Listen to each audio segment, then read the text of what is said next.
Dominicana. Mateo capítulo 6, versículos 5 al 8. Y cuando ores, no seas como los hipócritas, porque ellos aman el orar en pie en las sinagogas y en las esquinas de las calles para ser vistos de los hombres. De cierto os digo que ya tienen su recompensa. Mas tú, cuando ores, entra en tu aposento y cerrada la puerta, ora a tu Padre que está en secreto. Y tu Padre que ve en lo secreto, te recompensará en público. Y orando, no uséis vanas repeticiones, como los gentiles, que piensan que por su palabrería serán oídos. No os hagáis, pues, semejantes a ellos, porque vuestro Padre sabe de qué cosas tenéis necesidad antes que vosotros le pidáis. Alguien escribió en una ocasión que la oración es, sin lugar a dudas, la actividad más elevada del alma humana. El hombre, dice este autor, nunca es más grande que cuando de rodillas se halla frente a frente con Dios. Cuando un cristiano ora, está reconociendo su pequeñez y al mismo tiempo la grandeza de Dios. Está reconociendo su impotencia y al mismo tiempo su plena confianza de que Dios es suficiente. Cuando un cristiano ora, se está apartando de todo para estar a solas en comunión con Dios. Hermanos, ¿qué puede ser más noble o más piadoso que dedicarse al cumplimiento de este deber? No obstante, la enseñanza que Cristo nuestro Señor nos da en este pasaje es que el pecado es algo tan terrible, el pecado es algo tan funesto que se manifiesta en nuestras vidas, incluso en el contexto de nuestras oraciones. El Señor Jesucristo presupone en este texto que acabamos de leer que todo cristiano ora. Él dice, cuando oréis, Él presupone que si eres un creyente, orarás. Pero nos advierte al mismo tiempo que no todo el que ora es creyente. Él presupone que todo cristiano ora, pero no presupone que todo el que ora es cristiano. También los hipócritas y los paganos oran. Y lo que es peor aún, el Señor nos dice aquí que si nos descuidamos podemos caer, los creyentes, en el error de orar como ellos oran. Dice en el versículo 5, y cuando ores, no seas como los hipócritas. Y en el versículo 7, y orando, no uséis vanas repeticiones como los gentiles, es decir, como los paganos que no conocen a Dios, que ellos piensan que por su palabrería serán oídos.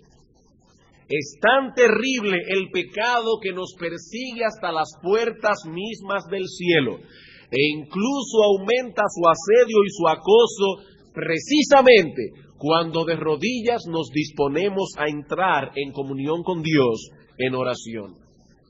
Y al menor descuido podemos encontrarnos, hermanos, con que orábamos como oran los hipócritas o como oran los paganos. ¿Y cómo oran los paganos? Haciendo vanas repeticiones para ver si pueden convencer a Dios que tenga misericordia de nosotros.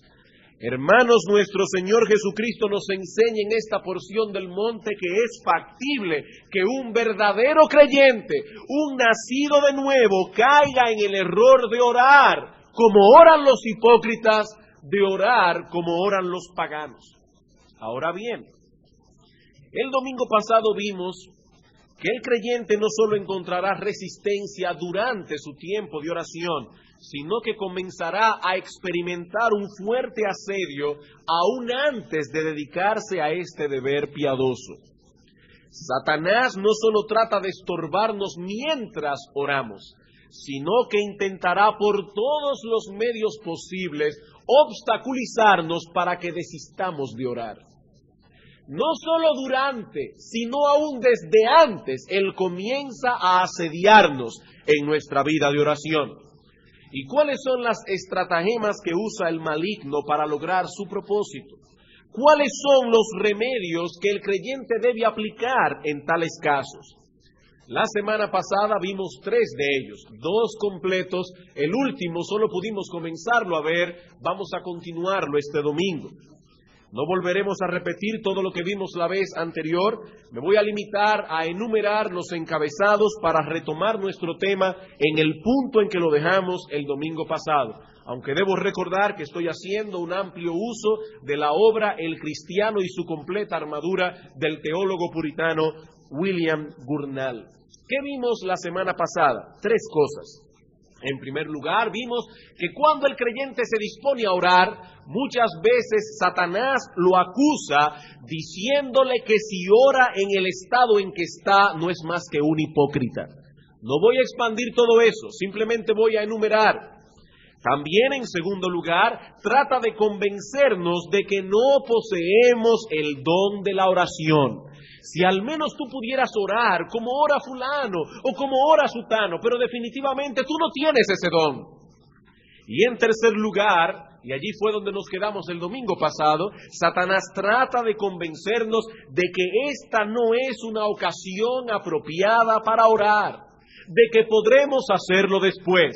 ¿Y cuáles son los argumentos que él usa para hacernos creer que ciertamente este no es un momento apropiado para orar? Vimos uno, hoy en la mañana veremos 2 más. En primer lugar, nos dice que nuestro cuerpo no está en condiciones en este momento para orar.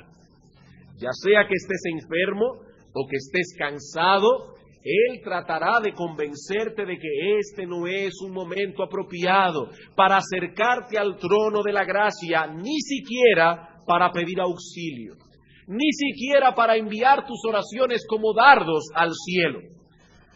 Pero es posible que tu dificultad no sea en este momento con tu cuerpo. Tú no tienes ningún problema con tu cuerpo. No estás enfermo, no estás cansado. Bueno, Satanás tiene un arsenal de argumentos para convencerte de que este no es el momento apropiado para orar. Y uno de esos argumentos es que nuestra alma, noten, antes era nuestro cuerpo, ahora estamos diciendo nuestras almas, no está en condiciones para dedicarnos al deber de la oración. Si Él no logra hacerte desistir de que dejes de orar por causa del problema o dificultad que hay en tu cuerpo, entonces comenzará a decirte que tu alma no está preparada en este momento para orar. Si al menos estuvieras ahora en una condición espiritual distinta, entonces hubieras podido dedicarte a cumplir con tu deber de orar en una forma más apropiada. Pero ¿cómo vas a ir delante del trono de Dios con un corazón tan frío como el que tienes? ¿Acaso no sería mejor esperar que tu vida espiritual esté en mejores condiciones para entonces poder orar apropiadamente? ¿Alguna vez, hermano, te ha pasado ese argumento por la cabeza? ¿Cuáles son los argumentos que ahora nosotros como creyentes podemos usar para contrarrestar esos pensamientos, imaginaciones a través de los cuales Satanás nos quiere llevar a pecar y a descuidar nuestro deber? ¿Qué respuesta nosotros podemos dar a nuestras almas para traerlas de rodillas delante de Dios en oración?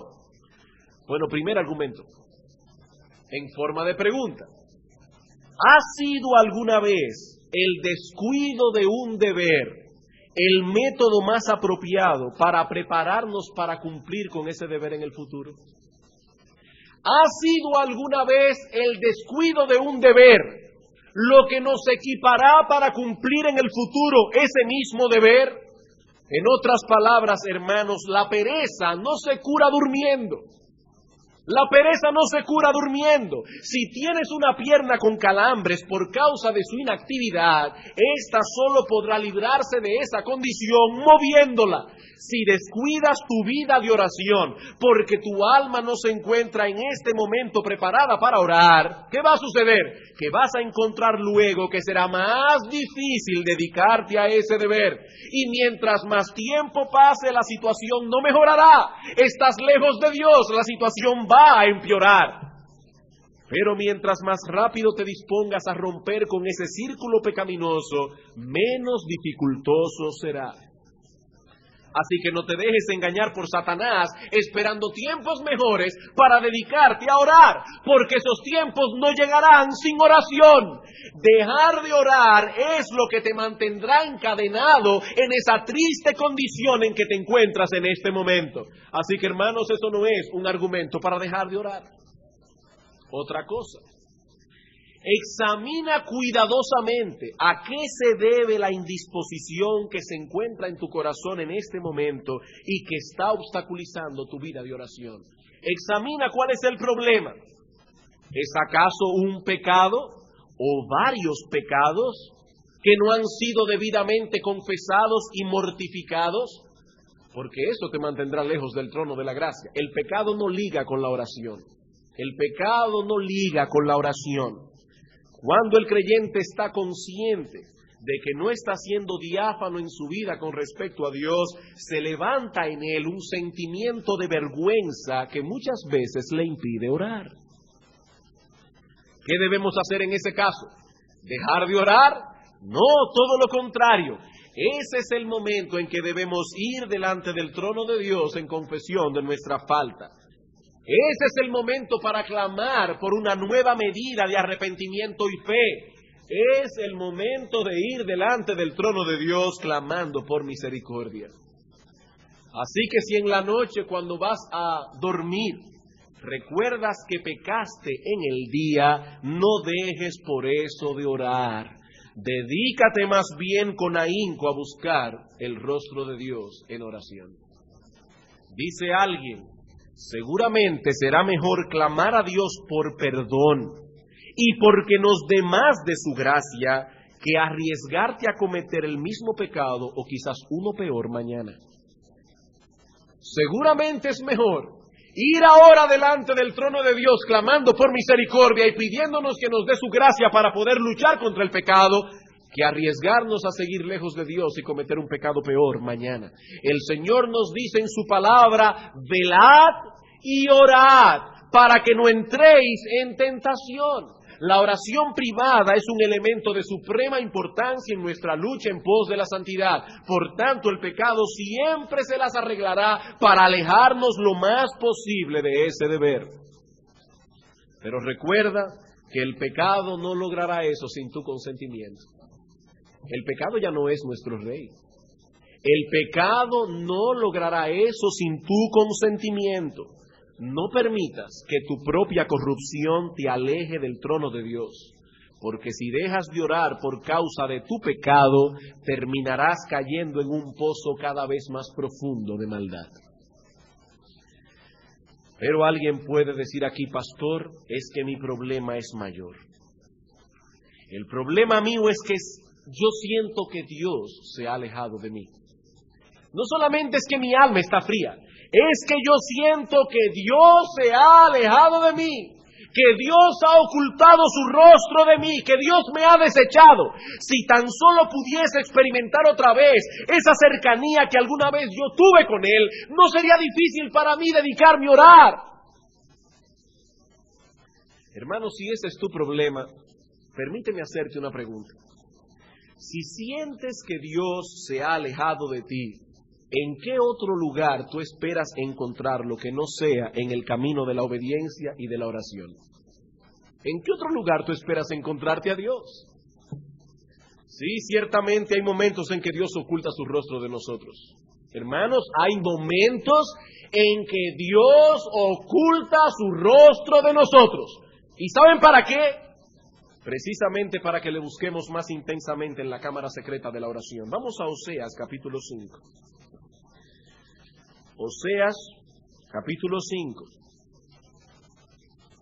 Imagino que con estas clases que están dando acerca de los profetas, vamos a tener un poco más de pericia para encontrar, sobre todo los profetas menores. Oseas, después de Daniel. Oseas capítulo 5, versículo 15. Noten cómo Dios habla acerca del castigo que dará a su pueblo por causa de su pecado. Dice: andaré y volveré a mi lugar hasta que reconozcan su pecado y busquen mi rostro. En su angustia me buscarán. Dice Dios, yo me alejaré de ellos, ocultaré mi rostro de ellos. ¿Para qué? Para que reconozcan su pecado, para que busquen mi rostro, porque si son verdaderos creyentes, sentirán tal angustia en su corazón que en su angustia me buscarán. ¿Y cuál es la respuesta del pueblo? Versículo 1 del capítulo 6. Venid y volvamos a Jehová, porque Él arrebató y nos curará, Él hirió y nos vendará. Si estás experimentando esa soledad de Dios, el método más seguro para encontrarte de nuevo con Él es acudiendo al trono de la gracia, no huyendo de Él.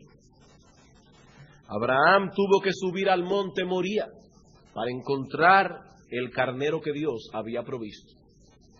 Si no sube al monte, no encuentra la provisión.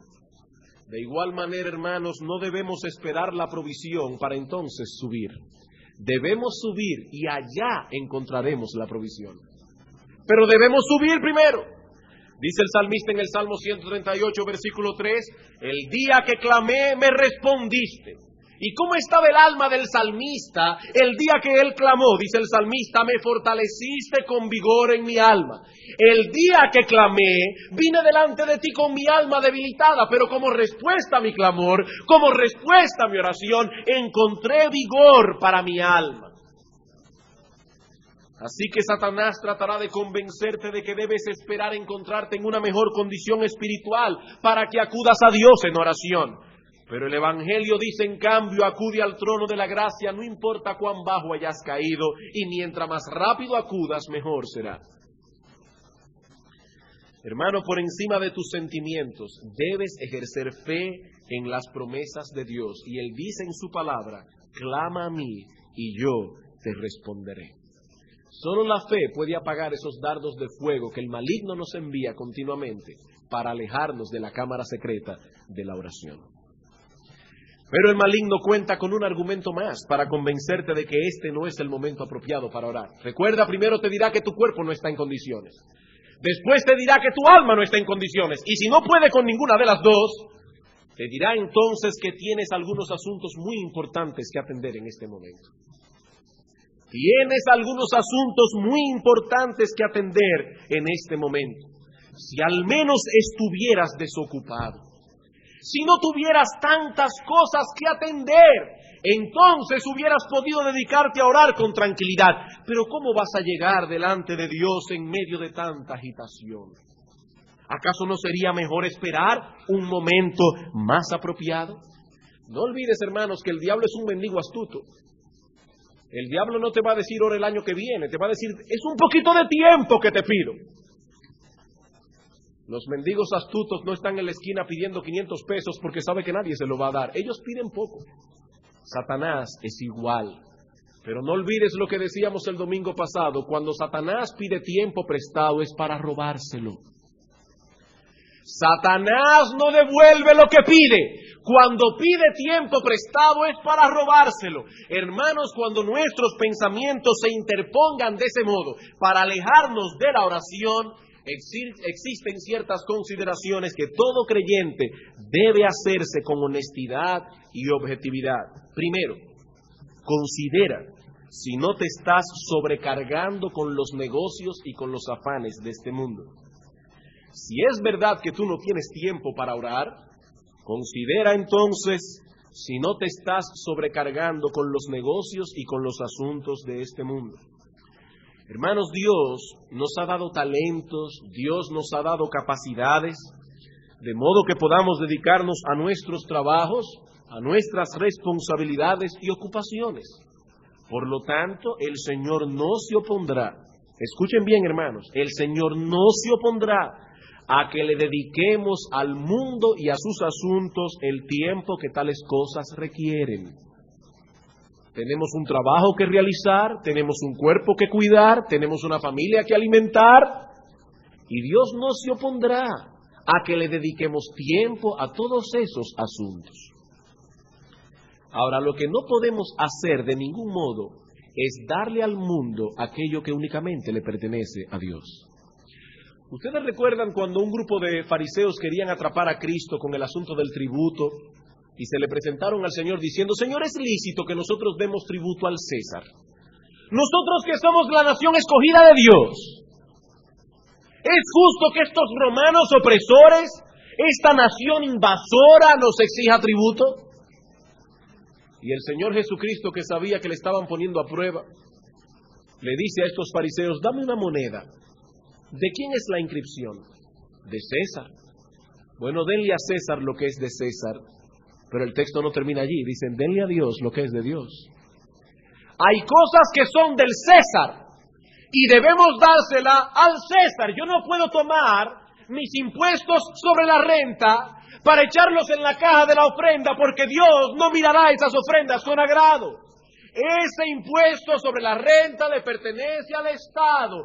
Dad a César lo que es de César. Pero al mismo tiempo no olvides dar a Dios aquello que solo pertenece a Dios. Aquí debemos repetir algo que ha sido dicho antes en este púlpito. Si en nuestro horario habitual usualmente se nos dificulta o aún se nos imposibilita sacar tiempo para estar a solas en comunión con nuestro Dios, o para dedicarnos al cumplimiento y otros deberes como cuidar de la esposa, como cuidar de los hijos, hay algo que estamos haciendo que no es la voluntad de Dios. Y si tal cosa no está en la voluntad de Dios, entonces tal cosa es pecado para nosotros. Para otro puede ser que sea válida. Para nosotros tal cosa es pecado. Así que dejar de orar porque tenemos demasiadas cosas que hacer usualmente, porque yo reconozco, hermanos, que hay momentos providenciales en que nos sobrecargamos de trabajo. Por eso yo escogí mis palabras con cuidado. Yo dije: si hay en nuestro horario habitual algo que usualmente nos seduce y nos aparta de nuestros deberes, usualmente, no en una situación providencial, ese algo no está en la voluntad de Dios, aunque sea lícito en sí mismo. Aunque sea lícito en sí mismo. Y si no está en la voluntad de Dios, eso es pecado. Ahora, podríamos nosotros como creyentes excusarnos delante de Dios y decirle: Señor, perdona que no vine a orar hoy, pero es que estaba pecando. No pude venir a orar, Señor, estaba dedicado a pecar. ¿Qué pensaría un jefe si un trabajador llega tarde al trabajo y el jefe lo llama aparte y le dice: ¿qué pasó hoy? Ay, excúseme, jefe, era que estaba emborrachándome. ¿Creen ustedes que ese jefe va a aceptar esa excusa? No, por supuesto que no, seguramente no será aceptada. Bueno, de igual modo no podemos excusarnos de nuestro tiempo de oración por el hecho de que estábamos ocupados en cosas en las cuales no teníamos que estar ocupados. Esa excusa no es válida ante los ojos de Dios. Yo recuerdo hace muchos años que leí un pensamiento que me llamó mucho la atención. Todos aquí hemos oído el refrán que dice: no dejes para mañana lo que puedes hacer hoy. Yo leí en un libro un pensamiento muy interesante. Decía: no hagas hoy lo que podrías hacer mañana. Hay mujeres que quieren arreglar la casa. Vamos a arreglar las gavetas. Pero ese día quieren arreglar 25 gavetas. Hermana, no es necesario. No dejes o no hagas hoy lo que fácilmente podrías hacer mañana. Y aún los pastores deben considerar seriamente este asunto del tiempo. Debemos evaluar nuestro tiempo. ¿Saben por qué? Porque si no planificamos con cuidado, llegará un momento en que la obra del Señor nos alejará del Señor. La obra del Señor nos alejará del Señor. Y entonces comenzaremos a ser inefectivos. Por eso decía Spurgeon: aprende a decir que no, que te será más útil que aprender a hablar latín. En el tiempo de Spurgeon hablar latín era una cosa muy importante. Aprende a decir que no, que eso será más útil que aprender a hablar latín. Hay personas que no saben decir que no y se cargan y sobrecargan con afanes de este mundo y entonces luego no pueden orar. Considera, hermano, si no te estás sobrecargando con los negocios y afanes de este mundo. En segundo lugar, considera de qué modo puedes planificar tu tiempo para que tus asuntos y negocios no interfieran con tu piedad. Considera cómo puedes planificar tu tiempo. Cuando un hombre tiene dos cosas importantes que hacer en un mismo día, si se trata de un hombre sabio, planificará de qué modo va a poder emplear su tiempo para poder hacer ambas cosas. Todo creyente necesita sabiduría para planificar cómo él conjugará sus devociones personales, por un lado, con todas las responsabilidades que tiene en esta vida terrenal. El tiempo que has de pasar a solas con el Señor debe ser planificado. El tiempo que has de pasar a solas con el Señor debe ser planificado. ¿Y por qué digo esto? Porque muchos creyentes caen en la trampa de creer que encontrarán el momento apropiado a lo largo de su día.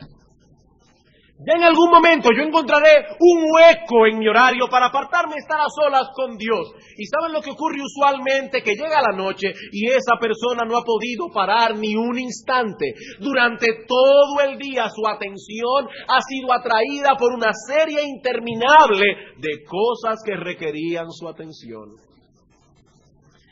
El tiempo para las devociones privadas no se encuentra, se fabrica. Se fabrica haciendo un análisis juicioso de mis ocupaciones particulares. ¿Cuál es el momento más apropiado para apartarme, para estar a solas en comunión con Dios? Y en base a ese tiempo planificaré mi hora de dormir, planificaré mi hora de levantarme. Ese tiempo debe ser central en la planificación de todos mis asuntos. Porque usted puede hacer un horario fabuloso. Me voy a levantar todos los días a las 6 de la mañana para orar. Pero resulta que el día anterior prendió la televisión y se quedó viendo una película hasta las 2 de la mañana. Cuando suene ese despertador a las 6 de la mañana, es más, usted ni siquiera se despertará, usted soñará que está oyendo un despertador. Ni siquiera lo va a oír. Tenemos que planificar nuestro tiempo. En tercer lugar, en cuanto a este mismo punto, procura tener nociones correctas acerca de la importancia de la oración. Procura tener nociones correctas acerca de la importancia de la oración. Algunas veces los creyentes son llevados por su impaciencia y su corrupción interna, oigan bien, a considerar la oración como una pérdida de tiempo.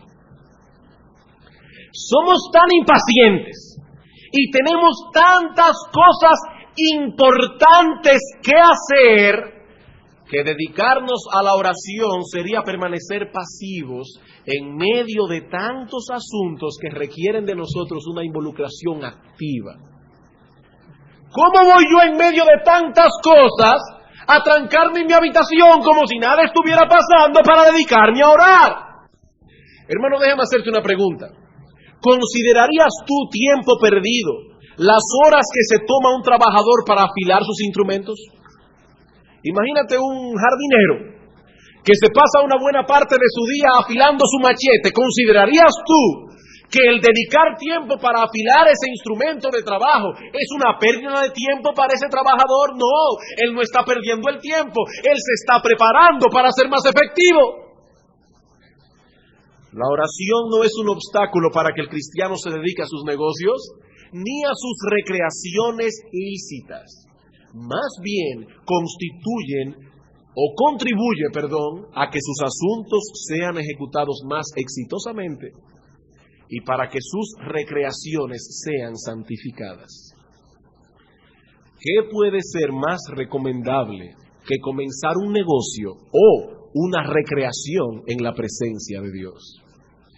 ¿No dice Proverbios capítulo 3, versículo 5, fíate de Jehová de todo tu corazón, no te apoyes en tu propia prudencia, reconócelo a Él en todos tus caminos?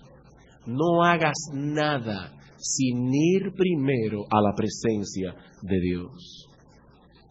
En cuarto lugar, cuando vengan esos pensamientos de que tienes muchos asuntos importantes que hacer y no puedes dedicarte a orar, considera esto, que mientras más dificultades tengamos que vencer y más obstáculos que conquistar para tener comunión con Dios, más agradable será a los ojos de Dios.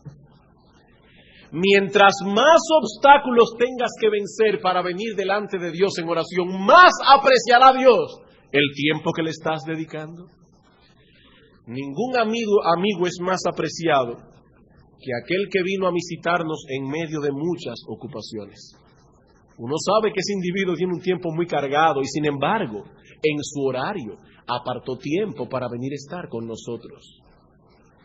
Pero por el contrario, qué molestas son las visitas de los vagos. El individuo que no tiene nada que hacer y te dice no tenía nada que hacer y pasé por aquí. ¿Aprecias tú esa visita? Yo no la aprecio mucho. En ese sentido, los hombres de Bet-Semes deben servirnos de ejemplo. Vamos a Primera de Samuel, capítulo 6. Primer libro de Samuel, capítulo 6.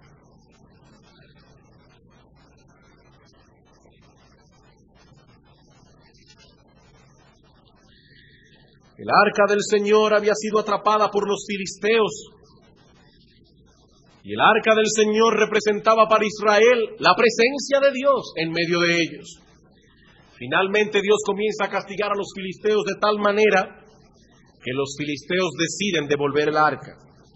Y los primeros que se toparon con el arca fueron los hombres de Bet-Semes. Dice en el versículo 12 del capítulo 6, y las vacas se encaminaron por el camino de Bet-Semes, y seguían camino recto andando y bramando sin apartarse ni a derecha ni a izquierda, y los príncipes de los filisteos fueron tras ellas hasta el límite de Bet-Semes.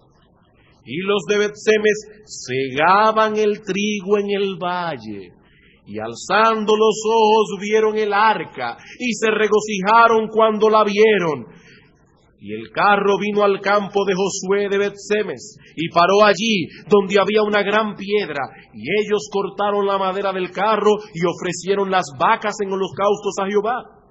Y los levitas bajaron el arca de Jehová, y la caja que estaba junto a ella, en la cual estaban las joyas de oro, y las pusieron sobre aquella gran piedra, y los hombres de Bet-Semes sacrificaron holocaustos, y dedicaron sacrificios a Jehová en aquel día. Era día de regocijo, la presencia de Dios a través del arca había vuelto al pueblo y había que parar de cegar porque el gozo por el regreso del arca, como dice Matthew Henry, fue mayor que su gozo por la cosecha. Así debemos ser nosotros también. Y en quinto lugar, considera objetiva e imparcialmente la importancia o necesidad de ese asunto que te está apartando de tu tiempo de oración. Considera objetiva e imparcialmente la importancia o necesidad de ese asunto que te está apartando de tu tiempo de oración. No podemos negar que hay ocasiones, hay algunos asuntos que requieren que nosotros pospongamos nuestro tiempo de oración. Imagínese que usted se va a dedicar a sus devociones privadas y escucha que la casa de al lado está prendida en fuego y su vecino está pidiendo auxilio. ¿Qué debe hacer un creyente? Decir, no, yo ahora voy a orar. Y de paso pediré que el Señor apague el fuego. No. Es su deber en ese momento pararse de sus rodillas e ir en auxilio de su vecino. Esa es una razón para posponer el tiempo de oración. Y no solo hay situaciones tan extraordinarias, hay situaciones que pueden llevar a un creyente a posponer su tiempo de oración. Está orando y su niño se cayó y está llorando, hay que ver qué le pasó. Dios es comprensivo. Pero tal cosa solo debe hacerse luego de haber considerado objetiva e imparcialmente la necesidad o importancia de ese asunto. Y para que tal consideración pueda ser objetiva, he aquí, hermanos, algunas preguntas. No las voy a expandir, solamente las voy a poner para que la copien y luego se la hagan a sí mismos. En primer lugar, ¿es legítimo en sí mismo este asunto? Porque puede ser que la cosa ni siquiera sea legítima y nos está apartando de nuestro tiempo de oración. Otra pregunta, ¿es importante? Otra pregunta, ¿necesariamente debe ser hecho ahora? ¿O eso puede esperar? Otra pregunta, ¿fuimos sorprendidos por el asunto o hubiéramos podido planificar? Sí, hermanos, hay situaciones providenciales que requieren de nuestra atención y en tales casos no pecamos cuando posponemos nuestro tiempo de oración. Pero ¿saben una cosa? Aún en tales ocasiones el creyente puede enviar sus oraciones como dardos al cielo. ¿Recuerdan ustedes la escena que aparece en Éxodo 14 cuando Moisés sacó al pueblo de Egipto? De repente se encuentra con el Mar Rojo por un lado, el desierto por el otro y el ejército de Faraón por el otro lado. La Biblia no dice que Moisés dijo, ¡alto la acción! ¡Voy a orar! No, la acción no se iba a detener. Pero Dios le dice a Moisés, ¿por qué clamas a mí? En ninguna parte de la historia dice que Moisés clamó al Señor. Pero Dios, que escucha los latidos del corazón, sabía que sin proferir palabra Moisés estaba diciendo, Dios, socórreme. Hay momentos en que no podemos apartarnos para orar, porque la situación providencial no nos lo permite, pero hermanos, aún en esos momentos podemos enviar nuestras oraciones como dardos al cielo. Como hizo Nehemías cuando el rey lo llamó y le dijo, ¿qué tú quieres que yo haga con tu pueblo? Y dice Nehemías, este hombre de Dios, entonces oré a Dios y dije al rey. Fue casi instantáneo, Señor, dame sabiduría, y le dijo al rey lo que tenía que decirle. Y Dios, por esa oración de Nehemías, inclinó el corazón del rey. No olviden, hermanos, que es de paganos pensar que Dios nos escucha por el tiempo que dediquemos a la oración. Hay personas que tienen esa visión pagana. Dice, no sean como los paganos, dice Cristo, que creen que por su palabrería serán oídos. Como solamente pude decirle a Dios, Señor, socórreme, Dios no me va a oír. Porque Dios está en el cielo con un reloj a ver cuánto tiempo yo dediqué a la oración. Hermanos, ese pensamiento es pagano. Ese pensamiento es pagano. No podemos tener una visión tan matemática de la oración. Tengo que orar media hora. Pero resulta que a los 5 minutos no me queda ninguna cosa que orar. Entonces comienzo a inventar para pasar media hora orando. A ver si Dios se apiada de mí. Eso es pagano. Los paganos piensan que por su palabrería serán oídos. Pero Dios no está con un reloj en el cielo para ver cuánto tiempo estuvimos de rodillas delante de Dios. Bien, hermanos, ya vimos 3 de las estratagemas que usa Satanás para que desistamos de orar. ¿Cuáles son? Nos acusa de hipocresía por orar en el estado en que estamos. Trata de convencer al creyente que no posee el don de la oración. En tercer lugar, trata de convencer al creyente de que este no es el momento apropiado para orar. Veamos ahora el último argumento. Satanás trata de desanimarnos diciéndonos que las cosas que pedimos son muy grandes y nosotros somos muy pequeños. El engaño aquí consiste en que Satanás intenta introducir en el creyente un pensamiento de duda acerca del derecho que éste tiene de ir delante de Dios y hacer peticiones tan pretenciosas. Estás pidiendo delante del trono de Dios que perdone todos tus pecados y que te conceda su amor y su favor. O estás pidiendo por esta o por aquella necesidad. Pero ¿qué derecho tienes tú de pedir cosas tan grandes? Esas son bendiciones que el Señor tiene reservada para ciertos favoritos, para creyentes que son más fieles que tú. Si al menos fuere fulano que estuviera pidiendo por eso, pero tú, ¿alguna vez te ha pasado eso por tu cabeza?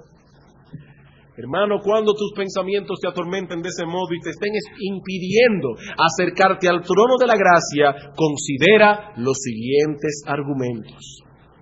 Satanás está tratando de convencerte que tus peticiones son muy ambiciosas y de que tú eres muy pequeño. Pero cuando eso suceda, primero compara la grandeza de Dios con la grandeza de tu petición. Lo primero que debes hacer es comparar la grandeza de Dios con la grandeza de tu petición. En Deuteronomio capítulo 32, versículo 3, dice la palabra de Dios, engrandeced a nuestro Dios. ¿Significa eso que yo puedo hacer a Dios más grande de lo que es? Por supuesto que no. Lo que se nos pide aquí es que reconozcamos su grandeza, que la proclamemos y que actuemos conforme a ella. Cuando el cachorro de león se pasea confiado al lado de sus padres, él está proclamando con su actitud que él anda bien acompañado. y le pasa un elefante por al lado, pero él no tiene miedo, porque él es el hijo del león. De igual modo, el creyente debe proclamar con su actitud que su Dios es grande, que su Dios es eterno y que su Dios es todopoderoso. Y si ese es nuestro Dios, ¿qué cosa podemos pedirle que sea demasiado grande para Él? Hay cosas que no nos atreveríamos a pedírsela a una persona común y corriente, pero tal vez podríamos pedírsela a un magistrado, a una persona de importancia o a un presidente. Hay otras cosas que son tan grandes que ni siquiera a un presidente podríamos pedírsela, pero podríamos pedírsela a Dios. Hay una historia en el segundo libro de Reyes donde se dice que el rey de Siria sitió a Samaria. Y fue tan fuerte el sitio que hacia Samaria no podía entrar nada de alimento y el pueblo se estaba muriendo de hambre. Cuenta la historia que el rey de Israel, el rey de Samaria, se dirige a Samaria y cuando está pasando debajo de las murallas una mujer le grita: ¡Salva, rey, señor mío! ¿Saben lo que le respondió el rey? Si no te salva Jehová, ¿de dónde te puedo salvar yo? Hay cosas, hermanos, que ni un rey puede hacerlas, pero Dios sí puede hacerlas. ¿Qué nos ilustra todo esto? Que mientras más grande es la petición que hacemos, más grande es a nuestros ojos la persona a quien nos dirigimos. Cuando un creyente pide cosas grandes a Dios, está engrandeciendo a Dios. Está reconociendo que Dios es soberano, que Dios es todopoderoso y que no hay ninguna cosa que sea demasiado grande para Él, porque dice la Escritura que Él es poderoso para hacer todas las cosas mucho más abundante de lo que pedimos o aún de lo que entendemos. ¿Es tu petición que Dios perdone tus pecados? Nunca pienses que tus pecados son tan grandes como para no ser perdonados, porque dice la Escritura que nuestro Dios se deleita en hacer misericordia y que Él es amplio en perdonar. ¿O es tu petición que Dios te libre de un pecado que te está martirizando, de un pecado que te está esclavizando? El Dios al cual estás clamando es capaz de abrir cualquier prisión de maldad. Cualquier prisión de maldad. Los egipcios tenían una cruel tiranía sobre los israelitas. ¿Y saben qué dice en Éxodo capítulo 14, versículo 24? Aconteció a la vigilia de la mañana que Jehová miró el campamento de los egipcios y trastornó el campamento. Hermanos, una mirada de Dios, una mirada suya, fue suficiente para destruir el ejército completo de Faraón y determinar con la más cruel de las tiranías. Una mirada de Dios. ¿O estás pidiendo tal vez que Dios te libre de una gran aflicción? Estás en este momento sumido en tinieblas y no ves ni un pequeño rayo de luz por ningún lado. Recuerda entonces que Dios hizo todo lo que se ve de lo que no se veía. Siendo Él un espíritu puro, Dios no tiene cuerpo. Siendo Él un espíritu puro, tiene tanto poder que Él puede crear la materia solo con desearlo. Hermanos, Dios hizo todo lo que se ve de su palabra. Y si Él hizo todo lo que se ve de lo que no se veía, ¿acaso no tiene Él poder para poder arreglar esa materia cuando se ha vuelto un caos? La misericordia de Dios no es menor que su poder, ni su poder es menor que su misericordia. Él ha decretado que su poder infinito esté disponible para obrar en nuestras vidas, de modo que todas las cosas sean para nuestro bien. El mismo Señor dijo a Abraham en una ocasión: ¿hay para Dios alguna cosa difícil? Así que si en un momento dado piensas que tu petición es muy grande, lo primero que debes hacer es comparar tu petición con la grandeza de Dios y te vas a dar cuenta que lo que estás pidiendo es una nimiedad. ¿Qué puede ser demasiado grande para aquel que en 6 días hizo los cielos y la tierra? Lo que estás pidiendo es una tontería. Es algo que Dios puede hacer solamente con desearlo. Pero en segundo lugar, defiéndete contraponiendo las promesas de Dios a tus temores. Defiéndete contraponiendo las promesas de Dios a tus temores. Para que la oración del creyente sea efectiva, debe estar basada en las promesas que Dios nos ha dejado en su palabra. Dios no hará aquello que Él no ha prometido hacer. Hermanos, Dios no hará lo que Él no ha prometido hacer. Vamos a suponer que un individuo decide dejar de comer para siempre y subsistir únicamente por medio de la oración. De ahora en adelante, en vez de comer, el individuo en cuestión pedirá a Dios que llene su estómago. Yo quiero hacerles una pregunta. Hermanos, ¿tiene Dios suficiente poder para preservar la vida de ese individuo aún éste deje de comer? Respuesta: sí, Dios tiene poder para hacerlo. Otra pregunta. ¿Qué es lo que seguramente le sucederá a este hombre? Respuesta: se morirá de hambre. Pero pastor, usted acaba de decir que Dios tiene poder para alimentar a este individuo solamente con la oración. Sí, Dios tiene poder, pero Él no ha prometido hacerlo. Él ha dicho más bien que Él ha provisto los medios para sostener la vida del hombre, y eso lo veremos esta noche en la prédica acerca del simple, que vamos a ver por qué algunas personas envejecen prematuramente por su simpleza. Dios ha provisto medios, y si no usamos los medios, entonces cosecharemos el daño. Pedir que Dios nos provea alimentos, eso es bíblico. Pedirle que sostenga nuestra vida sin comer, eso es fanatismo. El creyente ora basado en las promesas que Dios nos ha revelado en las Escrituras, y Él nos ha prometido que todas las cosas obrarán para nuestro bien. Él ha prometido suplirnos las gracias que necesitamos para que nuestro peregrinaje sea firme y seguro. Él ha hecho un pacto con nosotros de no volverse atrás, de hacernos bien. Y último argumento. Recuerda que Cristo pagó por las misericordias que necesitas. Recuerda que Cristo pagó por las misericordias que necesitas. ¿Cuál es el argumento de Satanás? Tú eres muy pequeño, ¿cómo te atreves a pedir cosas tan grandes? Hermano, no es en tu propio nombre que estás acudiendo delante del trono de Dios, porque si fuera en tu propio nombre no conseguirías absolutamente nada. Pero es en el nombre de Cristo que estamos acudiendo al Padre, y Dios el Padre no le niega nada a su Hijo. En Juan capítulo 16, versículo 23, dice el Señor: de cierto os digo, que todo cuanto pidiereis al Padre en mi nombre, por supuesto, basado en una promesa de Dios, como ya hemos visto, Él os lo dará. Cristo es el canal a través del cual fluyen todas las bendiciones de Dios. Todas las bondades de las cuales Dios nos hace partícipes es porque Cristo las compró para nosotros.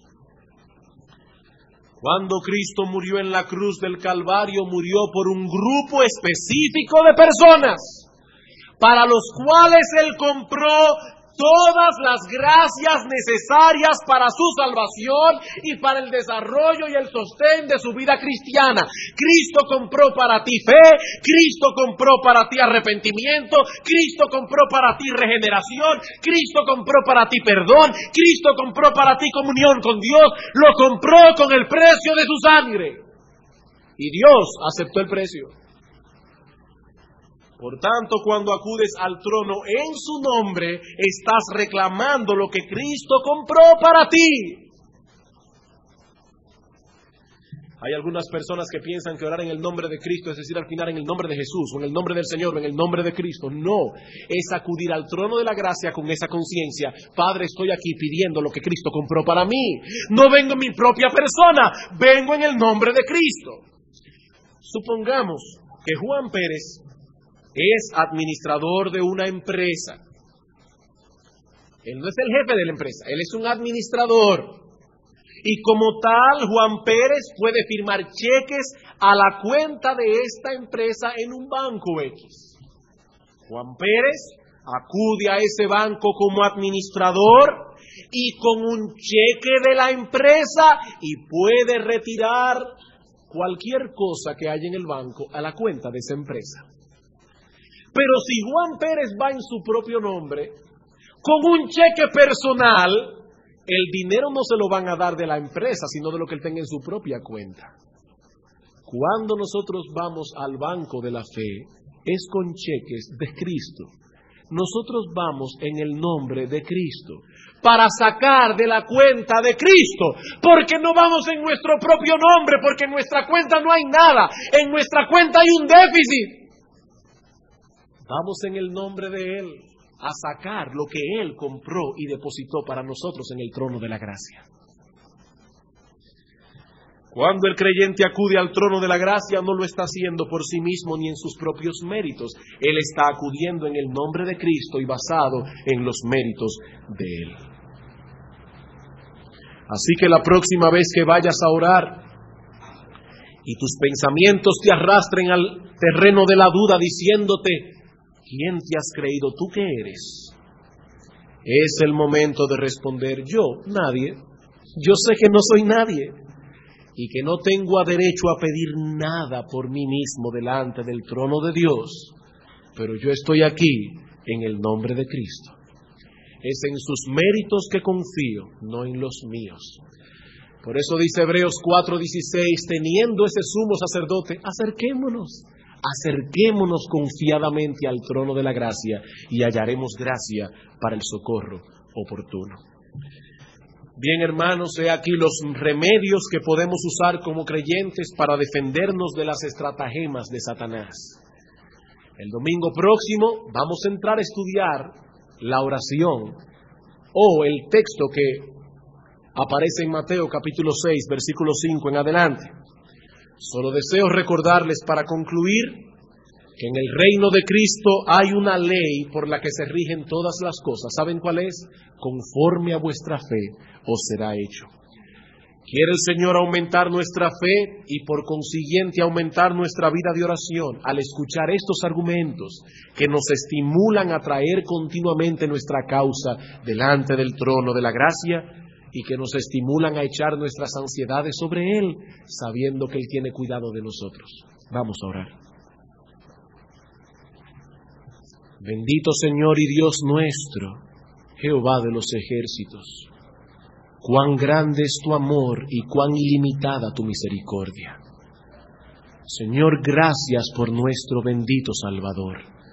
Gracias por su muerte en la cruz del Calvario. Gracias por todo lo que Él hizo para redimirnos y para que ahora tengamos libre acceso al trono de la gracia. Oh Señor y Dios nuestro, ayúdanos a través de estos argumentos para que no nos dejemos seducir y nuestros pecados nos alejen de ti. Ayúdanos, oh Dios, para que confiados en estas verdades nos acerquemos al trono para que podamos hallar allí la gracia para el socorro oportuno. Bendícenos en este momento y tráenos una vez más esta tarde para seguir escuchando tu palabra. Te lo suplicamos en el nombre de Jesús nuestro Señor. Amén.